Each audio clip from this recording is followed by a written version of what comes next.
সংগ্রামী বন্ধুরা, আজকে যে মার্চটি হয়েছে এটার নাম টং মার্চ। আপনারা দেখেছেন, এটা বিশ্বের প্রথম একটি ব্যতিক্রমধর্মী আন্দোলন, আয়োজন, প্রতিবাদ। এই টং মার্চ অত্যন্ত মার্জিত একটি প্রতিবাদ। এই মার্জিত প্রতিবাদের মাধ্যমে আমরা গানে গানে প্রতিবাদ জানিয়েছি। আমরা কোনো অশ্লীল বাক্য ব্যবহার করি নাই।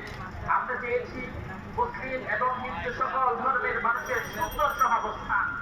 আমরা গানের মধ্যে বলেছি যে বিভিন্ন ফুলে ফুলে সুন্দর ফুল বাগান আমরা করতে চাই, এমন একটি সুন্দর ভারত আমরা চাই।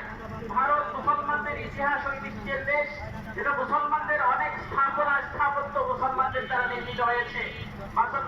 উগ্রবাদী হিন্দুরা যেভাবে মুসলমানদের উপর জুলুম নির্যাতন করছে, এভাবেই চলতে থাকলে ভারত বেশি দিন টিকবে না। এজন্য তাদেরকে আমরা সতর্ক করতে চাই। আমাদের সতর্ক করার ক্ষুদ্র প্রচেষ্টা আজকের সংবাদ, আমাদের এই আন্দোলনের মাধ্যমে আশা করছি ভারত সরকার সচেতন হবে এবং মুসলমানদের নির্যাতন বন্ধ করবে। সবাইকে উদাত্ত আহ্বান জানিয়ে আমার সংক্ষিপ্ত বক্তব্য শেষ করছি। সবাইকে ধন্যবাদ।